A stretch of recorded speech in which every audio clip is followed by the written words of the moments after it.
Welcome back to Stuff About Money They Did Not Teach You in School. I'm Xavier Angel, certified financial planner, and joined with my guest, Erik Garcia, certified financial planner. How are you So, that, today, Erik? so now I'm your guest. I didn't say guest, did I? You called me your guest. Yeah, yeah. Oh, my co-host. You show up. When you show up, you demote me to your guest. Uh, I, I got to take control sometime. That's all right. That's okay. I don't mind. I can So take it. my co-host, Erik Garcia, certified I'll be your financial guest any planner. day, Xavier. I'll be your guest any day. I'm doing good, man. It's a little cold for me. I love this time of year. We're recording. What is it? Late November. It's a little chilly for me. But I was talking to a client up in Minnesota this morning where it's like 16 degrees. 16, So and I think they got snow yesterday as well, I think so. So or I guess somewhere up north. I'll take 60, but it's still a little cold for me. I could use a little bit of snow. Yeah, Not the no, cold weather, but the not snow. not in New Orleans. I'll go visit it, but not here. Anyway, we do have a guest today. I am your co-host, but we do have a guest today, and I'm excited to share introduce y'all to our guest, Inman Houston. Inman is the president and CEO of BCM, Baptist Community Ministries, here in New Orleans. BCM, I think it might be like one of the larger, if not the largest, philanthropic organization here in New Orleans in terms of the amount of money that is granted to different organizations. But Inman has been with BCM, I think, since 2022, middle of 2022. But before that, spent time, make it sound like he was in prison. He wasn't in prison that I know of. Spent time as a pastor, doing a lot of civic work. I know he was in New Orleans in post Katrina, doing a lot of work here in New Orleans post Katrina. But Inman, welcome to the show. Give us like some more interesting facts about you that I didn't hit on. So one thing is I'm very low tech, and so as evidenced by the fact that right as we started, I dropped the call. But yeah, I'm originally from the Atlanta area and have just moved back with my family to New Orleans. And it's great to be back in the city and really excited about a lot of the positive things that I see and really honestly engaged in the challenges that are in front of me. So it's very good to be with you. I was excited there for a second. I thought maybe Xavier had promoted me to co-host in my first time on air. So I'm a little disappointed now to find out that I'm just a guest. All right, I'll tell you what. We can. You I'll could be be the the guest. Y'all co-host. can ask me the questions. Okay. Let's start over. Y'all introduce me now. Who's gonna introduce me? No, Oh man. and for those that don't know, Inman is a Saints fan. So I found that out earlier on the call. So That's right. That's right. all right. And So let me just point something. I respect the fact that coming off the season that we've had so far, coming off a game against Atlanta, from where you're from, you're still a committed Saints fan, man. Absolutely. I love it. Love it. hats off to you. So let's go ahead and jump into this. Inman, tell us one thing that you wish you would have been taught in school 20 years ago. Sure. About money. About money, yes. About money. The show is about list money. Of things I wish I'd learned 20 years ago, but definitely about money. I think that you're never really taught much about budgeting, and the power in setting and sticking to a budget, and just the amount of money that you can waste when you're not intentional with what you have in front of you. I look back, there was one period in my life, and my wife and I, neither one of us was making a lot, but we were both working. Our living expenses were incredibly low, and we were not as committed to budgeting at that phase in our lives. And even with pretty low income, had we been more intentional, we would have been able to avoid some, just some financial challenges that we faced kind of in that midpoint of marriage when we started to have kids and we were ready to buy a house and those kinds of things. And really, it was just rooted in not tracking and being intentional about where the money was going as it came into us. So for me, that would be a huge piece. And I'll answer it though on the positive side, especially as it relates to giving. I think some lessons you learn, and you learn them very intentionally from other people. I would say, as it relates to giving, the biggest thing that I did learn was that my parents were very faithful givers to the church, and my dad would write out his check to the church and put it in the old school envelope with all the boxes that you checked on the front, and he would set it on his dresser in front of a picture of his mentor, and it was ready on Saturday night to be taken to church Sunday morning. I don't know how much was in it. It doesn't really matter, but it was the intentionality of giving and generosity that was a huge lesson for me that I've carried with me. Yeah. So man, you said so much. Well, let me jump in before you say that, because as you're talking about intentionality and budgeting and faith giving, I can see Erik he's got that shine about him. He loves it. So everything that you just said are part of his pillars of financial planning. That's right. Look at that, man. We are singing from not just the same hymnal, man. I think we're on the same hymn. But you talked about knowing where your money's going, man, tracking your money. Man, that's the biggest thing. Like, money you make, that is the building block of wealth.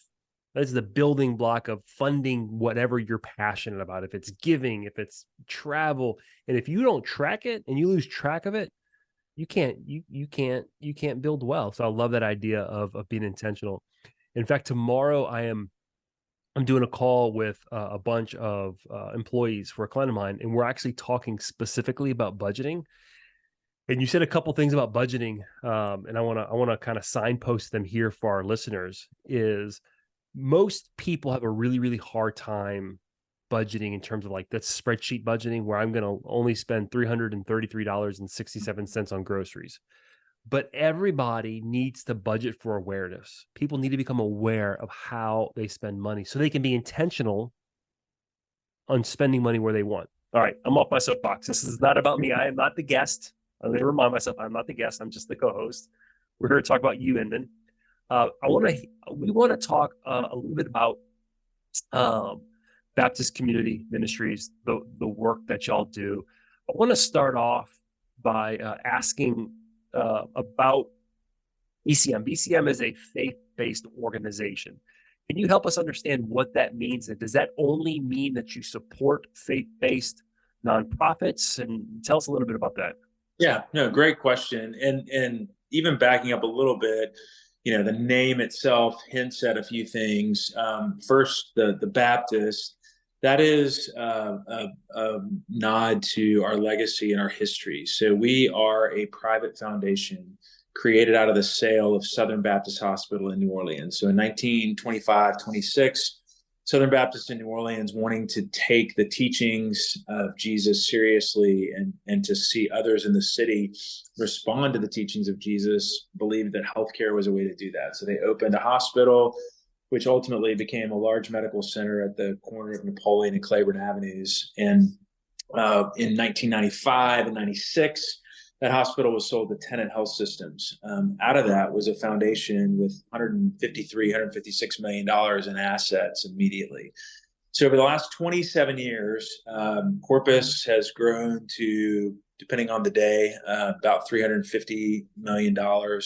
And in that time span, we've been able to disperse over $250 million in direct grants. That doesn't even include also money that we invest internally in direct services through chaplaincy and work that we do with churches to help train health professionals in church context. So all of that frames the work of BCM, but it's a tip back to a group of people. There was a city missionary, a lady named Clementine Kelly, and she said, the city's not going to take us seriously if we're not really investing in the needs of people. And so that's the heart behind the hospital. It's a really, really powerful story. And then we are a faith-based and distinctly Christian organization. That doesn't mean that we only fund Christian organizations. We believe that in the sphere of giving, that there are some things that we do as a means of common grace. And so we look at organizations and we say, there's nothing antithetical or that contradicts values that we have. You don't, organization X doesn't identify the Christian organization. Even their programming may not be specifically oriented that way.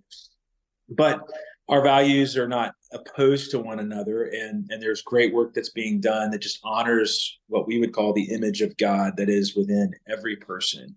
So we don't limit But we're not afraid and not ashamed at all of our identity, and wanting to say that in all that we do, we want to honor and glorify God, and we want to exalt Jesus in what we do. So to me, it's a really healthy model of moving forward. I think it's part of that, already not yet. As you think about kingdom language, that there's a lot that's already here, but that there's a lot that we anticipate in the future, and that's really the space that we seek to occupy.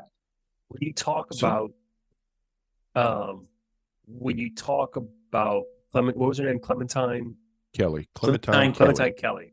I love the fact that it was, you think about in the early 20s, a woman who couldn't even vote at the time, right? Or maybe was just getting rights to vote. Her legacy is a $350 million pot of money that has resulted in $250 million given to other organizations, and I would imagine predominantly in New Orleans or Southern Louisiana area, right? Exclusively. So we only operate within a 5-parish region. So it's Orleans, Jefferson, Plaquemine, St. Bernard, St. Tammany. Honestly, most of the work that we do ends up being East Bank, Jefferson, Orleans Parish, but we're engaged where we can be. We sort of believe that, that St. Tammany, St. Bernard, Plaquemines, a lot of their health and vitality is dependent upon what's happening in New Orleans proper. And so the desire is to really work from the inside out and seeing the community blessed. So the faith-based part. Hold on, Dave. Let me finish this train of thought, then I'll let you hop in. So the faith-based organization you talked about, when she started the hospital and healthcare, that was in line with the teachings of Jesus. So draw the connection for me of what does that look like to do work that is in line with the, because a lot of times, I mean, this is what people think when they think of like faith-based. They think of, you're just out there to evangelize people. You're just out there to turn people into Christians. But here's a woman who said, no, I'm going to care for people's health from, because I feel that's what I'm driven to do. So make that connection of what does it mean to serve the image of God in people, the teachings of Jesus, and connect that to giving boatloads of money away to people. Yeah, sure. So, I mean, it is tricky. I'm not going to pretend like it's not. One of our little internal taglines is it's easy to give away money and it's hard to give away money.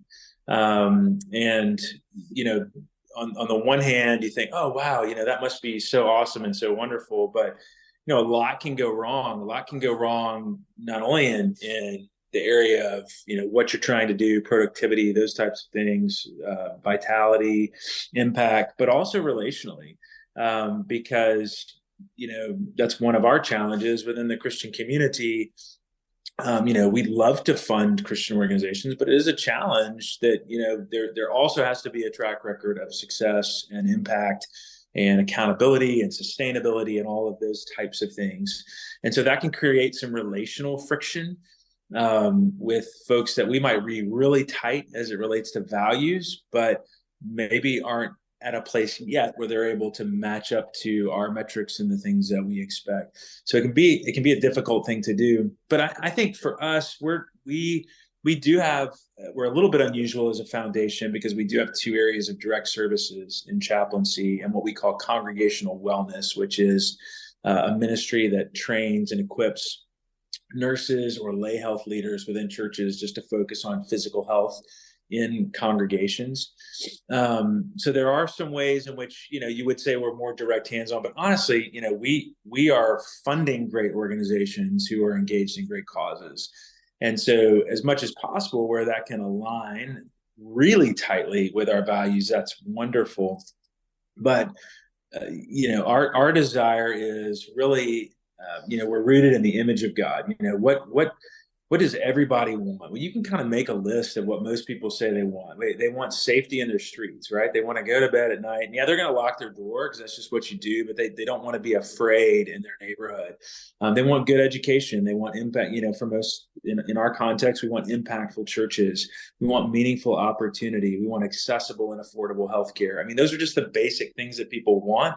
And those are very unifying themes. Now, I see those rooted in the pages of Scripture, right? I look at Genesis 1, Genesis 2, and I see all of those things. I see Adam and Eve walking in a place that's safe. I see them walking in a place where there's opportunity, where there's work to be done. That work to didn't come after the fall. They were called to be fruitful and multiply before sin ever entered the earth. So for me, I see all of that rooted in the image of God. And there are people who may have a different worldview than I do, that we can agree on those things. We may come at it from vastly different reasons. Mine may be, hey, I want to honor and uplift the image of God that's in each person. Someone maybe who has a naturalist worldview, which would we would have some differences there, might look and say, hey, this is all there is, so we better make it as good as it can be, right? But at the end of the day, we can align on a lot of different initiatives, and so it's tricky, it's challenging. But I think it's one of those intersecting spaces that's a really healthy place for a faith-based Christian organization to occupy. Now, you mentioned faith-based and nursing in there. And one of the things that I find very interesting, and I work with several nurses across the state and country. Some of them are with faith-based retirement and nursing homes, and some are at hospitals. I noticed there is a program that you guys do. It's the church nurse or educational program. And I believe, if I read correctly, it's built off of the foundation for faith community nursing. Tell us a little bit about that. Sure. So that's the Congregational Wellness Division. So it's one of our 2 areas of direct services. And so we have a team of people who support nurses. So there are some who are licensed nurses that are part of our program, others who we call lay health advocates. So those are people maybe that have a greater degree of understanding of health, might work in a peripheral field surrounding healthcare. And so the idea is to train them and equip them, and then to release them into a local church to identify ways that they can support physical, emotional, mental, spiritual health within their congregations. And so it's just birthed out of that idea of being, a health legacy institution, but believing that that holistic view of health is so vital and important. A lot of times in churches, we do focus on the spiritual nature of things, but sometimes we lose sight of the emotional and physical and mental needs that people have. And so that's what we're seeking to address and engage in. We have a fantastic team of folks who support over 150 churches in our service region, in one of these 2 ways. Wow, I love that one. So there's a couple different, I think 3 different areas that you guys focus on in the metropolitan area. Can you elaborate on what those areas of focus are, and tell us a little bit about it? And the second part of it is, share with us something, one of those that are personally meaningful to you, and why it's personally meaningful. So our 3 focus areas are education, public safety, and health. And one of the things that's interesting is there's so much overlap among those 3 areas. And honestly, we have one open invitation type of grant. We call it a transom grant, and we just came out of a cycle of that. Honestly, like, as I look at them, I'm like, really, what isn't either education, public safety, or health? I mean, you can kind of mold almost anything into those 3 areas, but those are just the areas that over time we believe, and we've been consistent with that. We in our original grant plan, we had also governmental oversight as it was a 4th area of interest for us. We dropped that, not because it's not important, but just I think we saw an ability really to move some of that into public safety. But man, I love the work that's being done in so many different ways, so many innovative and creative approaches to trying to address significant challenges in our service area.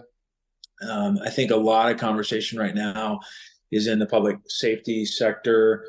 And, and that's where I think too, you just see this. I love both ends. I love where things intersect. I kind of enjoy the hard spaces where there's just some discomfort and some messiness. And so public safety is one of those places, because on the one hand, we have to demand that justice, in the sense of, when someone commits an act against another person, there should be consequence for that.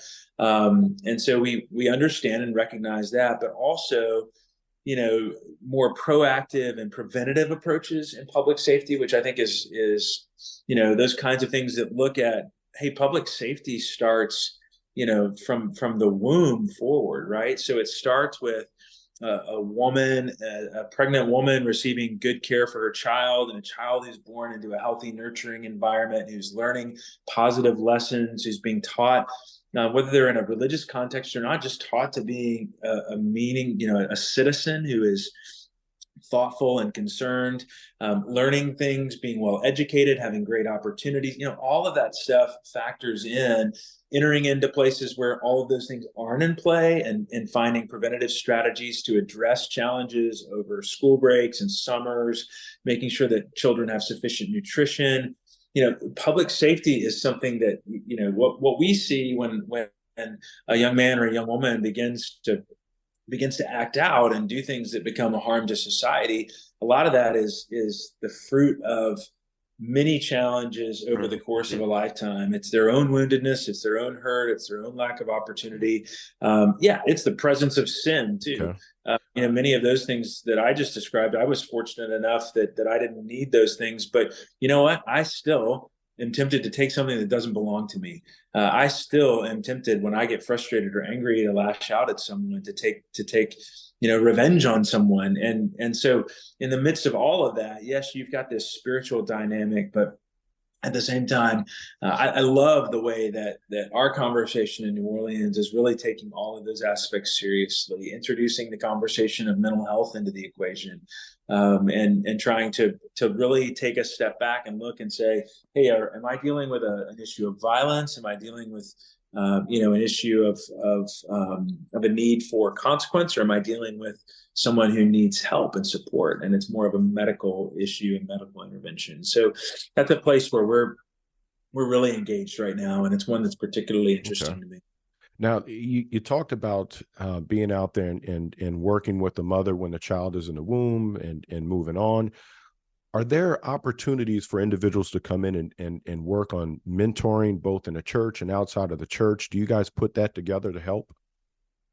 Yeah, so we really, our work is more funding and catalyzing than it is engaging directly in the activity. So we would do a sense of like drawing people together for the conversation to try to be creative in developing solutions. We are not, just by design, it's not our role to engage feet first, I guess, in some of that work. So what we're trying to do is be a support and encourager, and leverage those people who are doing great work instead of trying to replicate or perform the work ourselves.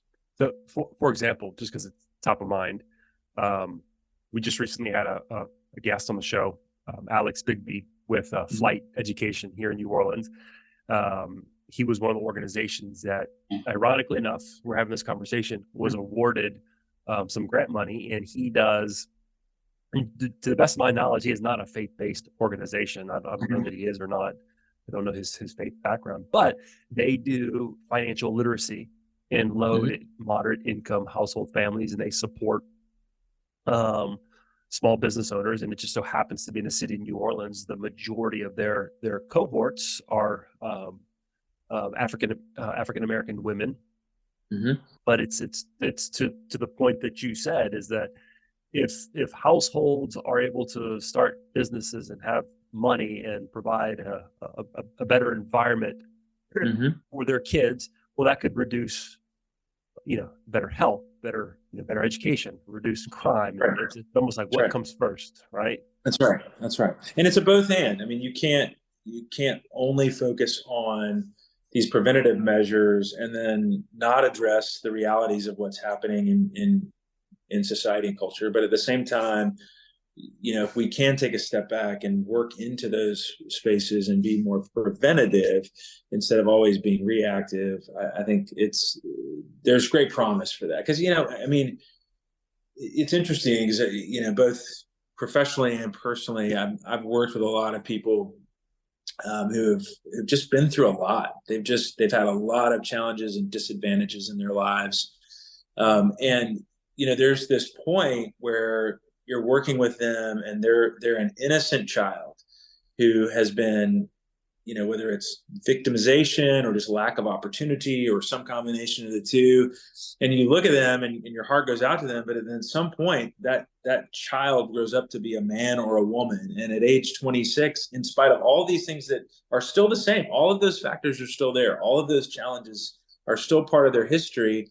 And yet at adulthood, we no longer look at them the same way. But what is that line? What is that point where we stop looking at someone and saying, you need intervention, you need support, you need encouragement, you need someone to stand with you, you need someone to speak into you and be a mentor. And at what point is it, no, you need to face the consequences of your actions. And now you've and that, I don't know what the answer is to that, quite honestly. I've just been a part of that transition and the challenge that comes with it. And I think we've got to be engaged well in both of those places. Is that part of like the I guess the redemptive nature of Christianity that drives That's you right. to say, hey, like people have dignity. You talked about this earlier. People are created in the image of God. They have dignity. They are redeemable at any stage of the game. And we're going to try to engage along the way and do what we That's can right. or support organizations along the way that are looking to redeem. And when I say redeem people, I'm not necessarily talking about evangelize people per se, but just like restore their dignity as human. That's exactly right. That's right. Yeah. As you were talking about public safety, in the back of my mind, I keep thinking about the NOLA Coalition. So NOLA Coalition, I know that y'all are one of the signers of the NOLA Coalition. Yeah. And for our listeners who don't know, the NOLA Coalition, was it last year or a couple of years ago? Just it was summer of 22. Summer of 22. So it's really not that long ago. Some business owners, some stakeholders in the community, they basically just got fed up with crime in New Orleans and formed this coalition. And it seems like a lot of the initiatives that they're driving are all the same things that you were just talking about. So I'm just curious, how does that shape or drive some of the work that y'all are looking to do? Or did you just say, oh, look, they're doing some of the stuff that we're already doing. Let's connect with them. Kind of what came first. Yeah, Does that make sense? Yeah, absolutely. I think a little bit of a both and. I think BCM, other organizations were already in this space even before I got here. Just recognizing the dual nature of the challenge. I think Michael Hecht with Geno Inc. Just so engaged in community, so involved in conversation. I think what he did is he was able to pull that together and use his influence and his organization's influence to be able to pull together folks and to bring about investment. And I think some of that too, it shows the power of partnership. It's one of the things that we're trying to capitalize on is it's meaningful for the public to see organizations cooperating together and moving in the same direction. And sometimes that's just realizing, hey, we're both doing the same thing. So why don't we stand next to each other and you do it your way, we'll do it our way, but our goals that we're working toward are similar. But I think it's so meaningful to the public to know that it's not just one organization doing this. There's organizations that are partnering together and engaged together, or at least rowing in the same direction, right? And so I think Geno Inc. represents a lot of that, and we are wanting to be supportive and encouraging of the goals that they've laid out. And so as we're able to identify, hey, this lines up, we're able to engage and be a participant with them. We're happy to do it. I mean, I'm thankful for the conversation. I'm thankful for the people involved and the leadership that's going into trying to pull community together for the best possible outcome. Yeah, for those who don't know, Geno Inc. is an economic development organization here in I think the 7 Parish area in southeast Louisiana. Michael Hecht is just a dynamic leader, just like you said. Mm-hmm. Inman, what advice do you have for individuals who want to get involved or want to learn more but aren't sure where to start or how or who to contact? From the grant making side? Yes. Grantee side? Yeah. So we've, of course, got a website which has pretty good basic information, but then also just directs folks on who to contact. We have a wide variety of grant types. We do an open invitation grant. We just closed out a cycle. Our next cycle will be next fall, so it'll open, I think, kind of like late summer, with awards being handled in November is the tentative plan. Okay. We're always updating and evaluating. That's why I use the word tentative, but that's what we've published so far. Then we also do occasional work where we develop some very intentional strategies around our 3 areas of interest. And so when we do that, we'll put out a request for proposal for organizations to submit funding ideas.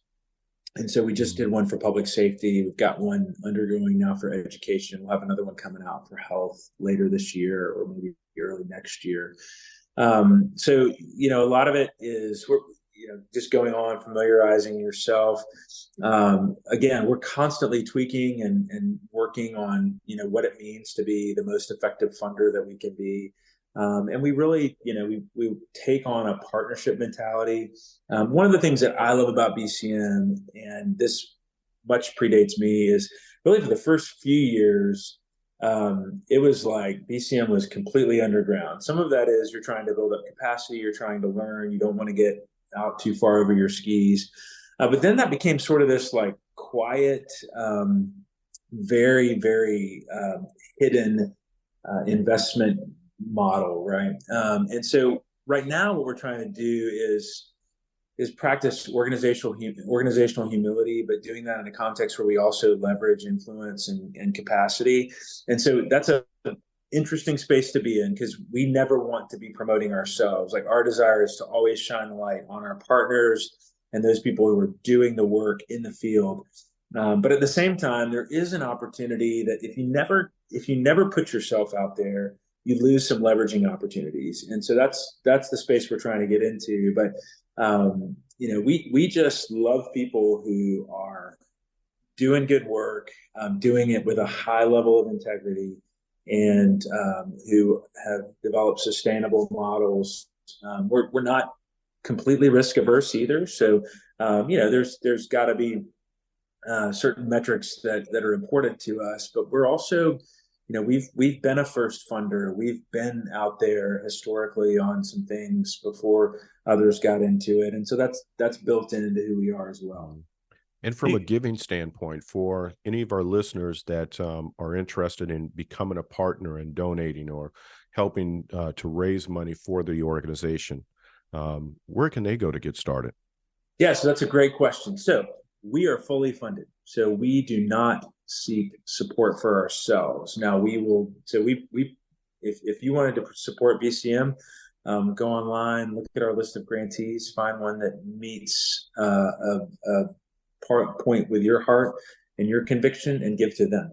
Okay. So that's one of the great things about being in our position is we don't have to compete with our grantees for funding. We can just always turn back around.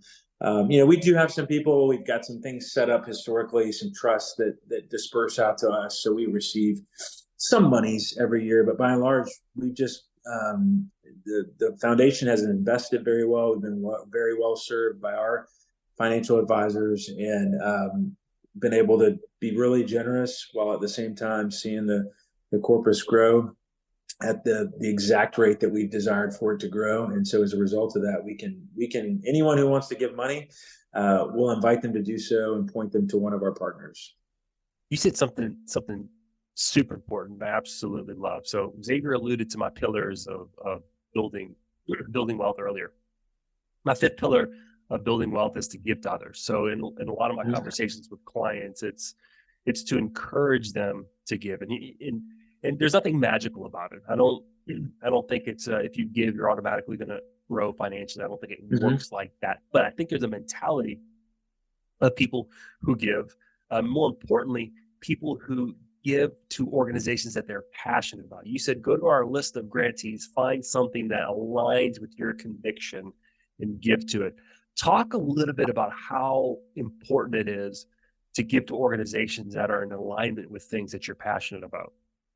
Yeah, and I think it's even more important now, and we're seeing people generationally, at least my experience. So I come out of pastoral ministry, and I was seeing a shift and a transition in giving patterns as I was winding down pastoral ministry, in that the church has operated in America for several generations with systematic, consistent giving.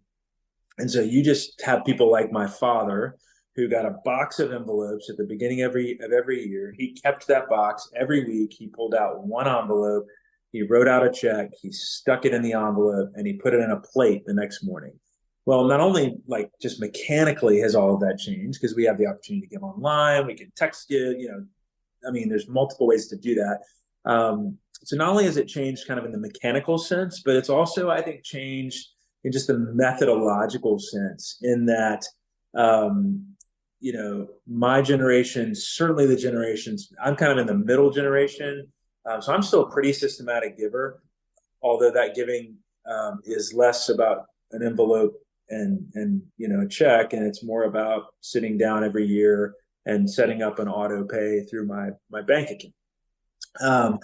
But also, I think, especially the generation that follows us, there's such a heart connection with giving. And so I think, for those who are seeking to generate funding, I think there's a need. We have this constant need through storying, through effectiveness, that we've got to put ourselves in front of people and connect with them in a way that align, not manipulating their hearts, but in just trying to connect with people who are like-minded and who share that interest. From a convictional standpoint, in terms of giving,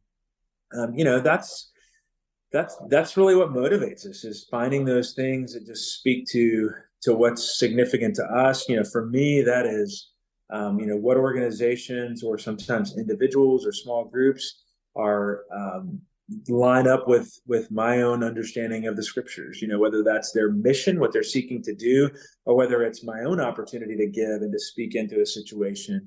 I was thinking, Erik, as you were kind of posing the question, it was pushing me back. One of the core experiences in my own life is my wife and I did an international adoption. So about 2013 when our daughter came home. And there's so many different things that come out of that. But I'll share one particular story and then two stories. So one story, this guy starts attending my church. I hardly know him. He and his family had come 2 or 3 Sundays, and as a pastor, I made a lunch appointment with him. We're sitting down over lunch in an Italian restaurant, and at the end of lunch, he says, "Hey, I just want to give this to you. The Lord prompted me to give this to you." So I take it, and I look, and I saw the amount first, and we're in the middle. I should set the context. We're in the middle of this international adoption. So if for those of your folks who are familiar with that, the cost involved in that and the faith that goes into it. For those of you who aren't, it's very expensive to do that, but you feel called to do it and you trust in the Lord's provision.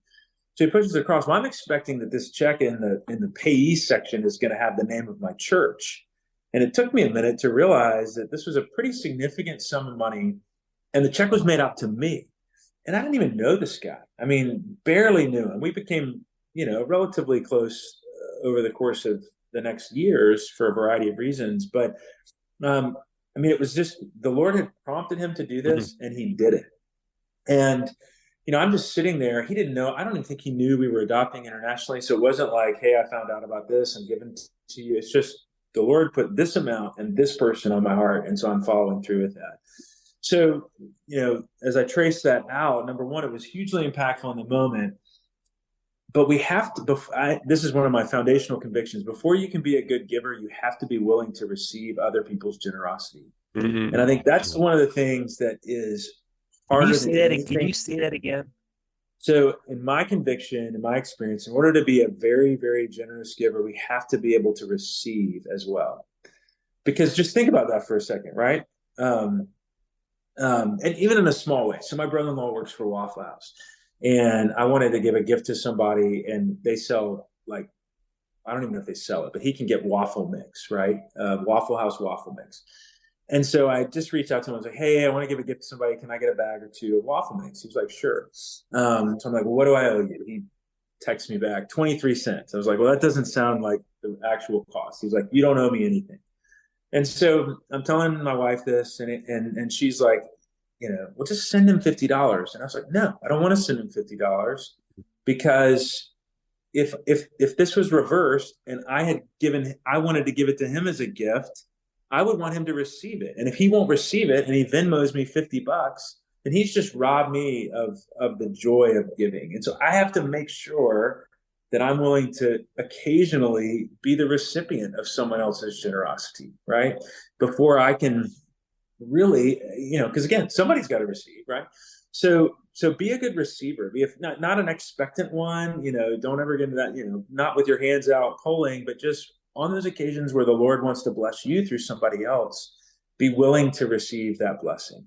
But then out of that, like that guy's generosity, just enlightened a spiritual sensitivity in me to where on at least 2 or 3 occasions, what I've done is I've just said, Lord, that's the amount that you put on his heart. And so when you put that specific urging in my heart, I'm going to assume that that's what you want me to do for someone else on an individual level. And, it's amazing, like, and again, I hear this as like, the Lord's putting the name on my heart, the Lord's putting the timing on my heart, the Lord's giving, all of that, I would give full and proper credit to the Lord. But it's amazing what happens when you do that. And then the way for me, going back to this gentleman and saying, hey, I don't even think you realize we're in the middle of this international adoption and your gift was just an incredible blessing. And this is specifically what it enabled us to do. And then to see other people, as the Lord has put it on my heart in those moments where we've had some that we could give away, just to see how that same thing is true for them. The other piece that I learned out of adoption is sometimes we have to be able to be willing to do things that in the world's eyes don't make financial sense. My wife and I, again, I'm trying to share things honestly and openly, but my wife and I made a particular decision that it was less important for us to fund for retirement than it was to follow the Lord's call on our lives to engage in international adoption. And so we just trusted in the Lord's provision in the future, and said, you know what, the Lord's given us some margin here, and said this is how we're going to use it. And I have full confidence that the Lord will honor that He'll bless that. And I don't, unless I'm telling this story, I don't ever think about that. I don't ever look at my daughter and think, I look at my daughter and just think, wow, what a blessing she is to me. And I know that, again, even though, from a financial planning standpoint, that might not have been the wisest decision, it was the right decision. So two things. Financial planning, wisest decision. I'm going to hold that thought. I'm putting that out there in case I forget, remind me. But one of the things that you said, and I'm not even going to ask the question because you said it already, is oftentimes when we give, we think that we're helping other people. But in so many cases, we're actually receiving something in return. You talked about the joy of giving. And I love that you said it. Don't rob people the joy of giving. I had this exact conversation recently with a friend of mine who recently had a pretty significant surgery. It was very, very, very expensive. A lot of unknowns, financial. We launched the GoFundMe, and GoFundMe kind of like, sometimes I'm like, oh man, GoFundMe. But let me tell you, the joy, to be in a position to have to receive from other people is humbling. The money didn't come to me, of course. I was just participating. But it was really cool to see people give and and to see the joy of them participating in someone else's story and someone else's narrative. And even if we have the funds to do something on our own, I think sometimes, like you said, you could have sent them $50 for the waffle mix, but man, what a blessing it is to let someone else participate in your story. That's right. I love that. In fact, Matt, Dr. Matt, Matt Morris. We had that's how I met you through Matt. We did a podcast recently on there was that TikTok trend about how often do you talk about Rome, right? The ladies are asking their husbands, their brothers, or boyfriends, how often do you think about Rome? So I thought it'd be fun to do a podcast on how often do you think about Rome, but look at it from Stoic philosophy, right? And what are the Stoics, since that was the main philosophy during Roman times, what do they have to say about money? And Marcus Aurelius said something very interesting. He talked about wealth, about one of the great things about wealth is that you can always meet people's needs. But then he said something that, and I love that we should use our wealth to meet the needs of others. Then he said something that didn't sit well with me. And it was because then you'll never be in a position to have to accept help from anybody else. I'm like, oh man, I love using wealth to help others, but man, we should always avail ourselves, even if it's someone who that doesn't have money. When I went to go visit Cuba in 2011, and Cuban people, that's where my family's from. They don't have anything. But when I went there, they would treat us like kings and queens. They would like give us the best food that they have. And it's like, you feel bad, but at the same time, like, no, you know what? I'm going to let them give to me because I know what it means to them. So I'm glad that you said that. And then the wisdom of financial planning. One of the things that we do here is we love to talk to people about what we're calling statement of financial purpose. Like what is your purpose in life? And let's make sure your money aligns with it. Because 20, 30 years from now, when you're looking back on your life and you're asked the question, what do you wish you would have done more of? Most of the time, it's not going to be worked harder, made more money.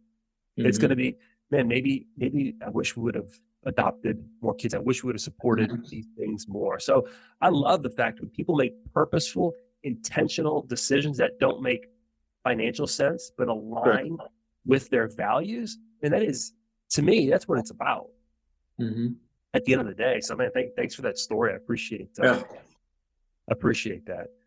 We are coming up on our time here. Xavier, I see a question on your face before we end. I'm just sitting here listening to this, the tail end of this conversation and just thinking, allow people to give to you because you never know, how they feel. Powerful. Thank you for those stories. Yeah. Awesome. Inman, man, thank you for taking time today. Thank you for your work. I feel like we can go like another 2 hours here, but we probably need to cut it off. Otherwise, we're going to become a Joe Rogan episode. Man, thanks again, man. Thank you for you guys. thank you for I really being enjoyed on. it. It's a great blessing. Thanks, guys. All right. Thank you.